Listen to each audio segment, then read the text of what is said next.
Merci pour la confiance pour fidélité à Koba Geroza tellement belé ya Kolanda FM Mag ya Mokola lelo yango bandi mbote na bino.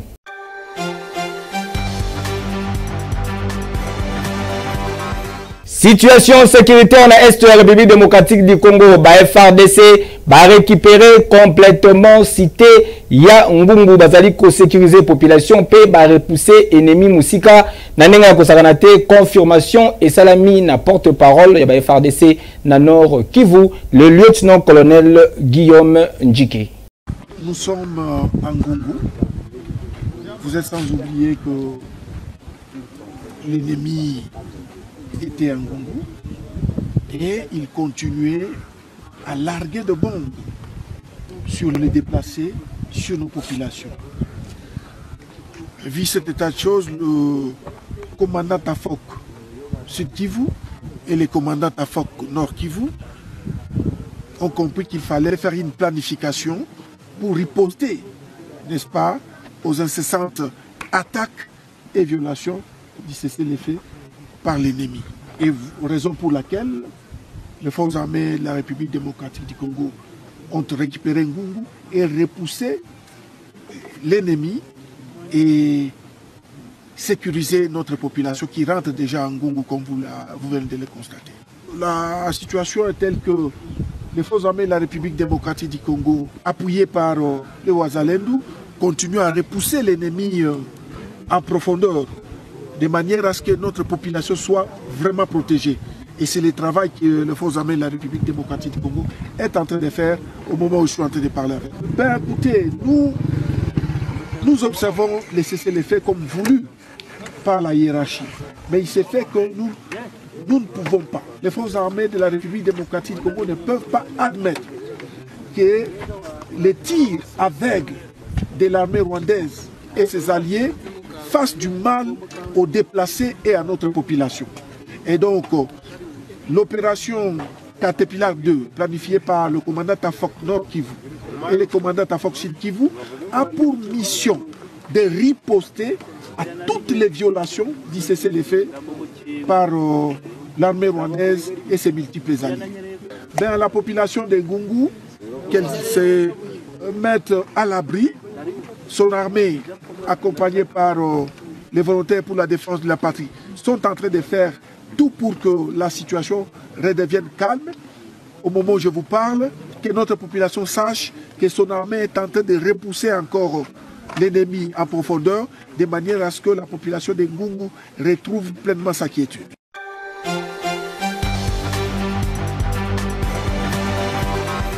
Comité de gestion et on a travaillé au Kumba Makana DG Martin Lukusa Bazali Kosala Moussana Bango correctement avec impact pédologie Moussa Zali pour répondre à la vision du chef de l'État son excellence Félix Antoine Tshisekedi Tshilombo bilan y année 2024 qui largement positif à vos détails. Année 2024 ezali désormais quoi appartenir dans le passé si koyo tokomi kota lela année 2025 na perspective oyo des regards na biso et se penchaki sur Office national des transports ONATRA, entreprise publique à caractère industriel peu commercial oyo se doté na personnalité juridique moko. Martin Lukusa Panou, directeur général de l'entreprise oyo Office maison technocrate ya solo pe manager oyo natangu muke a trouvé ba solution na ba problème ebele ya ba gens ya entreprise oyo pour l'année 2024 makambu ya kitoko elekaki ebele botika na yebisa bino neti na département ya chemin de fer tomonaki reprise ya trafic urbain Matadi Kinshasa gare centrale Kasangulu achat ya des locomotives ya sika pe ba projet ya ndenge na ndenge. Ça, mais au courant de cette année 2024 qui est en train de s'achever, on a réussi à régler et le problème dans la section dont je viens de parler maintenant, Kimwenza, Kingato, Kasangulu, on a pu remettre en circulation, donc le train peut passer. Entre lui là et son abat et Madimba, là aussi on a pu remettre en service la voie, on peut aussi passer. S'agissant de la finance, près de 6 millions de dollars américains, qui mobilisés pour exécuter la réalisation à impact visible. Ont été vraiment réalisés par rapport au comité de gestion actuel et j'ai parlé également sur le point des engagements. Au niveau des engagements, nous sommes partis de plus ou moins 2 millions de dollars à 807 000 des engagements vis-à-vis des engagements concrétisés auprès de différents pôles commerciaux de la place. Et cette marge dégagée par rapport au remboursement mensuel permet à ce que l'autorité actuelle de la direction générale a pu bénéficier de cette marge pour pouvoir faire face aux différents projets d'investissement. Na département ya port pe ya transport fluvio, comité de gestion Martin Lukusa, Gabin Lulendo PPC ya Mananga a doté na société Oyo 3 canaux rapides Oyo ezali ko immortaliser Dr. Etienne Tshisekedi, Simon Kimbangu pe Joseph Mobutu. Ba entrepôt ebele etongami toujours au cours ya ne uti kosila sans compter que flottant na beach Ngobila. S'agissant na chantier naval Oyo Babosana, département Oyo et Sekui, Nampifo ya Martin Lukusa, avec construction ya babato, péréfection ya ba Oyo et Beba. Kasi esengeli boye bake, ba projet misusu ezali en cours d'exécution, et ezali bongo construction ya ba unité fluviale avec capacité d'accueil allant de 100 à 150 personnes pour na ko remplacer ba baleiner Oyo et ezali ko causer ba noyade ebele. Sur le plan social, Martin Lukusa a kanisi santé ya bajan yonatra hôpital de référence CMS ya Gombe pe ya Kauka et ezalaki réhabilité pe équipé na ndenge ya kosakana te. Na port ya Matadi, générateur de recettes, to noter construction ya clé flottant pe parc à conteneur. Ya kosamba ezate na kotala ba réalisation ya Martin Lukusa a matérialisé kitoko avec impact pe idéologie, vision chère ya mokonzi ya mboka, son excellence Félix Antoine Tshisekedi Tshilombo Fachi Beton, oyo ezali ko placer mutu na centre ya ba préoccupation. Banoko na oyo lisusu boboyi, ah noko tondima Martin Lukusa.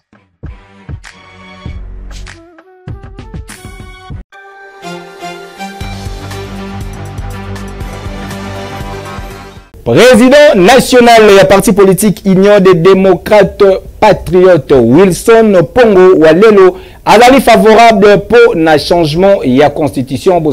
Les démocrates patriotes, l'IDPNC, tous allez soutenir le changement total de la constitution où il va le besoin des Congolais. Donc, constitution Namobimba Nambo. Surtout, plusieurs personnes basali ont titulé seulement article 217. Mais pour Nabiso, tout le liba changer nyonso. Parce que ce qu'on a dit dans l'article nyonso, beaucoup de toujours barré.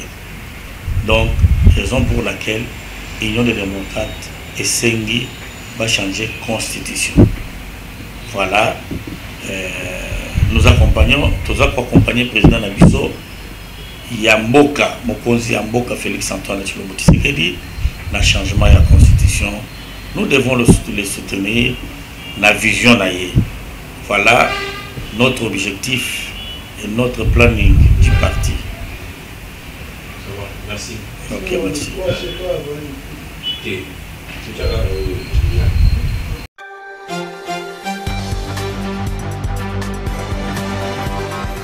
Gratuité enseignement primaire de base primaire Bajan, paix d'éducateurs sociaux, Union Songolais Ali, cheval de bataille, il y a président Tigana Mbumbu. Le bureau provincial du syndicat SIRAP du ministère des Affaires sociales rappelle au gouvernement de la RDC le compte rendu de la 41e réunion du Conseil des ministres un certain vendredi le 18 février 2022.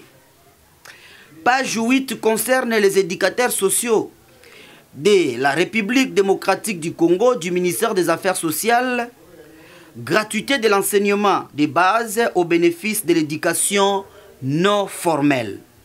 Je lis à la page 8.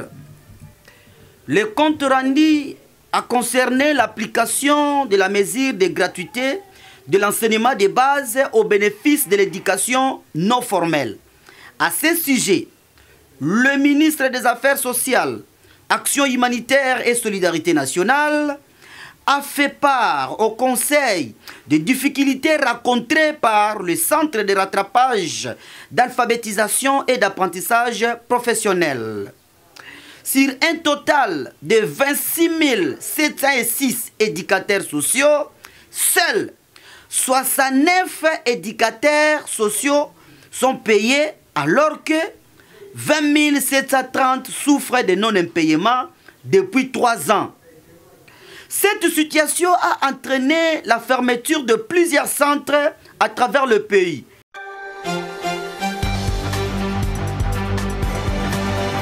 Tosekala ba bazali koseka tolela na ba oyo pe bazali kolela ndenge maître Billy Malua Cleophas asalaki akendaki ko consoler bandeko nyonso ya CNDH oyo babungisaki moko kati na bango na kombo ya maître Serge Sakumbi.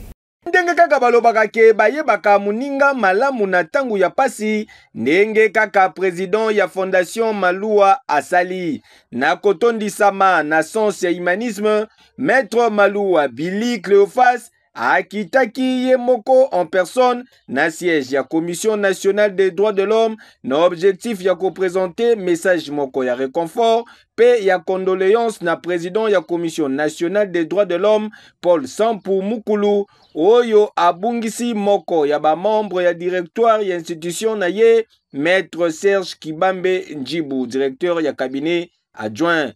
Nyonso ebandaki nanu na poignée de main fraternelle associé na bacolade entre président ya CNDH pe président ya fondation Malua Maître Billy Cleophas. Même exercice salamaki pe lisusu avec un pacte pe idéologie pour na ba membre nyonso ya délégation oyo bayaki na sima ya président ya fondation Malua. Face ya président ya CNDH, président ya fondation Malua amemaki message moko ya réconfort pe ya consolation. Très touché na visite de courtoisie oyo président ya CNDH exprimaki gratitude na ye envers maître Billy Cleophas oyo a se déplacaki personnellement pendant moment ya mawa oyo pour na ko consoler ba membre ya CNDH. Ici de noter que maître Serge Kibambi Njibu oyo liwa et surprenaki ye en plein exercice ya ba fonction na ye azalaki directeur de cabinet adjoint ya CNDH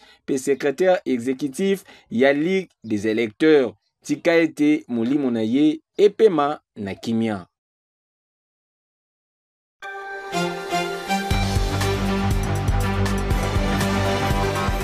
Autorité morale ya parti politique Congo Mon Héritage Mwana Mboka Yvon Mundadi a visitaki installation ya FM télévision ayambamaki kitoko avec un pacte pe idéologie commentaire.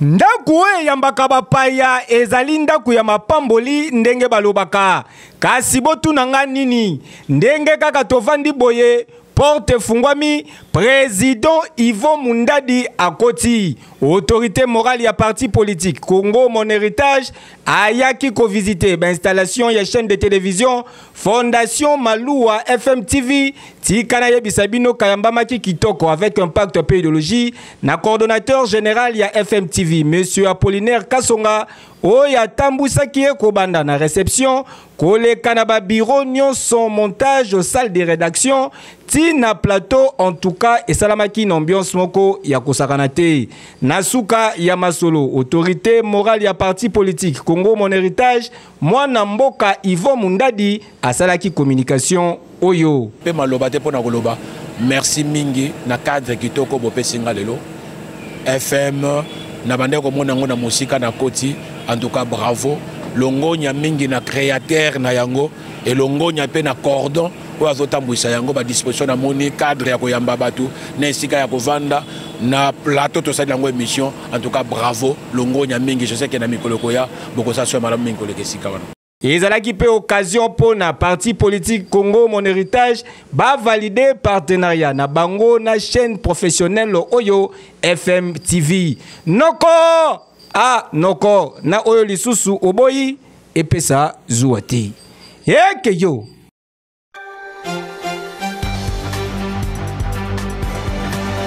Na quartier Maman Nzenze na Kingabwa tepe tozali bongo na commune ya limité population zali ko souffrir po na kozwa lotiliki reportage.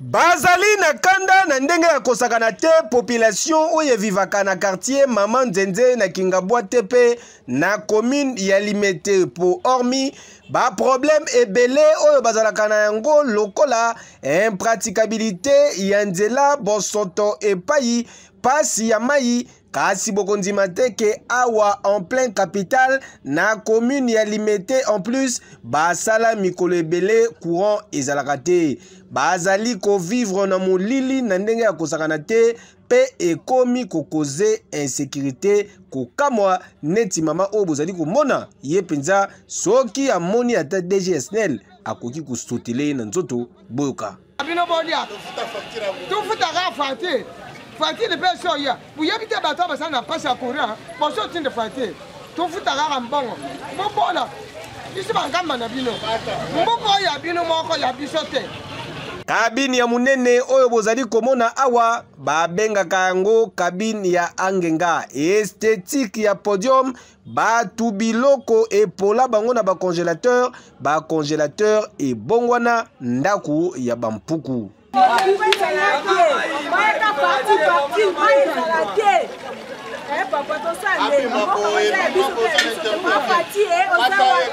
Courant na biso ekoma ya batanto plutôt surtout ceux qui match ezobeta moi tozwa courant ezati mbula so ebeti courant epela te ti ba moi mbula ebeta esute nde tozwi courant na biso ekoma kaka balobaka o kabine tondi mai boye ceux qui match ezobeta surtout match ya RDC na match ya pays étranger match ya Barça ezobeta biso moi topela ezati match ya Real ezobeta moi biso topela ezati mais match ya biso moko ya kutu ya te ya vitawa toyeba ngo kute championnat bandia moi toyeba ezati po totalaka te.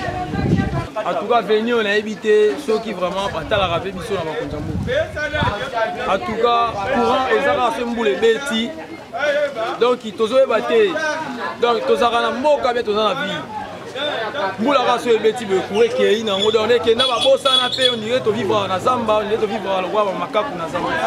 Mais cette fois-ci en tout cas, tozana besoin courir zonga, je vais to vivre en pe le roi baninga tu bazali. So to kena ngambo sa figura ba opela to kena ngambo ya mndeko to ba opela. Kaka pona nini awa biso to opela ti. Tozana molili makasi papa en tout cas, batela biso likamo ba konza mboka.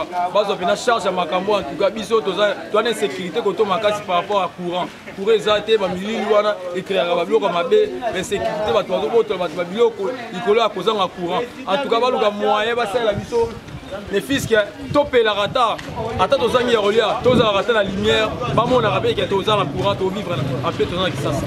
Kasi lokola biso pe bo constater que awa eta ya bakable pe ezali mabe makasi batu ya SNEL bazali kaka makasi po na koya ko déposer ba facture malgré molili oyo erenyaka awa. Toana posa courant. To sali demo ana ngenga to akana courant te. Nini yango ba facture zo chaque mois to futa ba facture cher mais courant ezarate. Kabine yango to fa na peme ya kabine chantier sala raté to la posa courant. To la posa courant so ba ta TikTok to souffrir. Oh kabine te facture zo mai kutu ko ba te mai to to ka 0h iner. To la posa courant kabine mo tela biso échantillon et sala raté.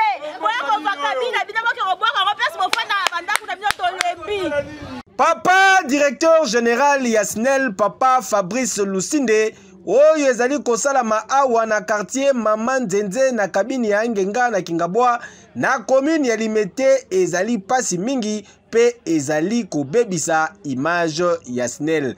Non seulement courant ezalaka te mais tangu ezalaka délestage na délestage kabine oyo et pesaka courant ya jet de lumière. Et anini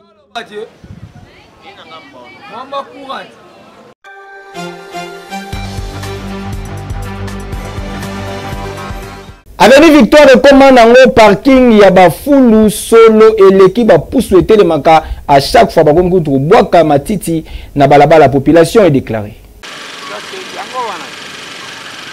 Tambola na mokili omona makambu baloba kasi tambola na Kinshasa au vivre ba réalité ya mboka elengi tozali awa na commune ya Kalamu, plus précisément na mai ya Kalamu pene ya école de navigation esika oyo population oyo vivaka wa ezali ko souffrir mikolo oyo ponzela mobimba ekoma parking ya bafulu batu ya mitema mabe batu apusu mal intentionné bakoma koya kogare bafulu na bango esika oyo awa solo mabe ekoma lokola parfum na ndenge ya kosakana te mususu po komona na kanda basundola bapusu na bango depuis tongo ti soki pe alingi ti bokola mukalobi na tongo bokokuta kaka pusu wana na fulu ezali kobimisa solo a défaut pe soki population za kidiba abaloli kaka fulu wana place wana fulu nyonso esopani soki pe na mai soki pe na mabele azui pusu na ye azongi population ezali komituna soki ba service ya hygiène ya commune esalaka nini bozwa communication to comprendre te awa ekomi ba fulu ba ko tika biso ba pusu ba fulu a liboso a parler awa ko awa za onatra école de navigation école ya Afrique centrale mobimba po na navigation ezali awa na kauka baumwe au déposer les biso ba fulu bana o balota ba fulu so ba yungani bishaza mobimba sika ko ka fulu ezate ba ko tika ba fulu na ba balabala ba pusu yango préparer ba pusu yango etondia kini mobimba pe ni picture comme na wenze avenue picture comme wenze si c'est comme ça ba ko ba salite ba me ma ba ke na kuna na boulevard kuna pe no tel de prix ben na mona ba salite biso to ko ka salite ote to ko ka salite te pe ba maladi ba solo o etongo ko bano bana ki solo na solo esimba te boto oyo kana te bazo charge na bango balukela bato ba place ba ke no bwaka ba salite na bango po boye esimba te yo kukumes yo nani ya chef nani policier la police yo kukomanda ya yini uti ba kota kana zo ka bongo taka na poche bo siko biso to kendwa yo kukubiso kontamboka kwa solution tana sana à partir des pouces oyo dernier pour le comité tout ka le bana ba kontamboka ba ni solution nani ni kiri ni chaka la beng c'est comme la poubelle ko tekini bo peto ni ko tango za ko bo ko la sanité akine système tozo sala oyo biso moto za komibomba ozwana fulu na yo na ndako ozwa kobwaka na mai boye mpona nini toza komibebisa toluka tozala na soin ya bien mpona bapoubele na biso surtout bato ya pusu boyeba esika nini okobwaka matiti na yo eza teke oyo obwakela biso matiti na kati ya mai boye po ekanga mai mabe mingi toosepela te toza komiluka maladi biso moko bongo eza mabe tochange kelke batu ya pusu oyo pe tokutaki sur place bakomunikaki boye mpo na kotalisa baraison mpe badifficulté na bango ana oyo bakumba biloko na mutu basaki bakumba biloko na mutu na basaki moni sake ye akokumba azwa kuna aye bota so akomi ata mwamoni la couleur vedi mutu azate avi asundoli kemesko na pusa bataluaki pusa bataluaki soit zongo asunzango note mesko bana basaki ye saki azona saki azomate kuna ye akomi awa amomone couleur mo vedi boy ni mutu asundoli akei siko pusu yango basali bino loko ke ba camion pe ya l'état pe il a pe mengete c'est que pusu ni mutu les autres c'est bon ta mon pe la police na biso o ben non la police na biso oya bota pine eza ngoni ni pusu ya pusu no e ko pe ko beba na tiki na tiki ya bite na kilu kwa nini na ya parce que ya ngati pusu ya batu na luango lu na luango lu siko so bien nzela c'est na tika na ke na ko suna ya omona kuna ono otinye kuna pusu seke ozotika matiti yawo comme yo ta baron ko bendo le kwa so mo yibi me oya mo yibi toya tozwa to na banda ko mesko ta place ko boka ngo to boka ko te komita mbongo ko futa ko l'état doit place mo tia oui c'est bon to ngo salté non to ngo c'était oui l'état doit place mo tia ta mo me cher muke oui et ça ka nini ka ke batu bali ngo salté ba ko boka mais comme OK kuna bo cher da mutu na mutu azwa place na ye atia place na ye pour na ko boka c'est cas bon moi 5 000 parce que yo mo na hausse de veut na 15 000 francs je crois nous 5 000 pas pour OK ko boka siko otia kombi ndako balia kombi okumba kombi bakonzi ya ministère provincial ya environnement bukumetso ya commune ya Kalamu na ba service ya hygiène awa tope pona kobenga kaka te papa gouverneur ya ville province ya Kinshasa. Est-ce que makambu ezali koleka awa dossier oyo boyebi yango tope ezaki ba service basala kango na nkopo bazwaka mambongo ya madesu ya bana awa dossier à suivre.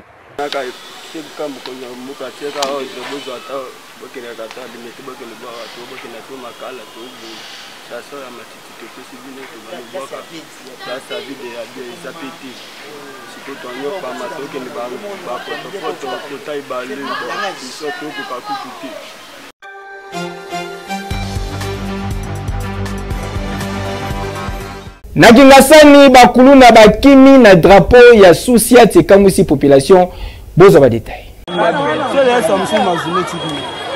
Toyebi soki tobenga yango nini tozali awa na rai na Kingasani esika wapi kuluna ezali kobundama ndenge bozali komona boye kasi ya kokamo ezali ke bana oyo bazali kobunda liboso ya Sousiat ya la police s'il vous plaît. Sous les regards impuissants ya belément ya la police nationale congolaise bakuluna baniati drapeau bakwesi yango drapeau ya mboka na mabele ndenge bozali komona boye en plus bazui yango pe bakei na yango.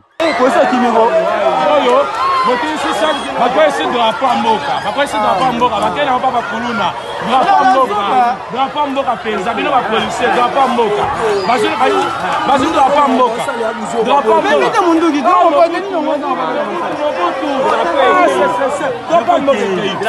lokole salami boye population baleli déjà po bayebi sor na bango ba innocente bakolela na pokwa Meneza bwe biso ba innocent to sambwe. Mama nere.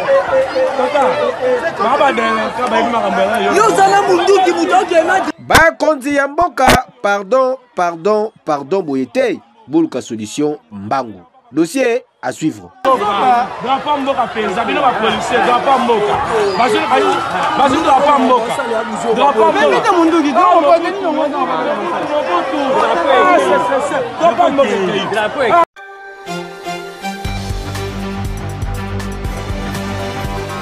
Après défaite naé à un but à Brosse Lobé qui face à MC Alger, Algérie na stade du 5 juillet Sénégal qui tout puissant Mazembe Anglebert Azali officiellement éliminé na Ligue des Champions Yakaf. Commentaire. Tout puissant Mazembe Anglebert ya République démocratique du Congo Azali éliminé na Ligue des Champions Yakaf après défaite naé contre club algérien ya MC Alger. Na score, il y a un but à Brosse Mokola vendredi 10 janvier. Na stade du 5 juillet en Algérie en marge de la 5e journée pour na compte il y a groupe A.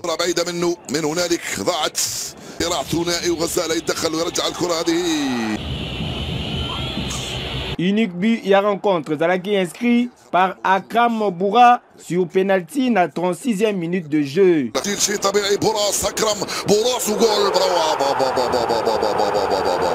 في منتهى الروعة يسددها أكرم بوراس في الزاوية اليمنى لآليو فاتي يفتح مجال التسجيل للمولودية 1-0 عند الدقيقة 36 من عمر الشوط. فرصة واحدة أتيحت للمولودية قبل هذا نصف فرصة بالنسبة لتيبي مازامبي ولكن ركلة جزاء صفرها وأعلنها الحكم سددها وسجلها أكرم بوراس بروعة على يمين الحارس آليو فاتي 1-0 للمولودية أمام تيبي مازامبي. Corbeau ya Lubumbashi bazali officiellement éliminé na course pour na quart de finale P adversaire du jour naye Azali classé actuellement deuxième P à 2 points. Il y a leader Al Hilal, il y a technicien congolais Jean-Florent Ibenge Ikwange. Oyo a validé déjà ticket naye pour na quart de finale. Olongo يطلع لزورو بينية مع قلب هجوم لومبو ثاني زال عنده الكرة الآن مسوسة مزياني مع Prochain P dernier match tout puissant Mazembe Anglebert na phase de groupe na Ligue des Champions pour la saison Oyo et Kozala Bongo mokolo ya samedi 18 janvier prochain na stade TP Mazembe Anglebert na Lubumbashi à partir de 14h contre Al Hilal ya Jean-Florent Ibenge Ikwange. Yakeyo مصر تي بي تسديدة مرت سلامات كرة كانت صعبة.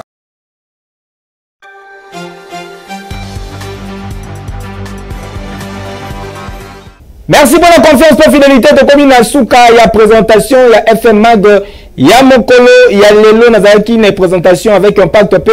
Idéologie, Botikato souhaité, joyeux anniversaire, on a héritier, il y a qu'on célébrer. Mbotama Naye, Mokola Lelo, l'homme profitez bien que du bonheur, tout à dit Kolia.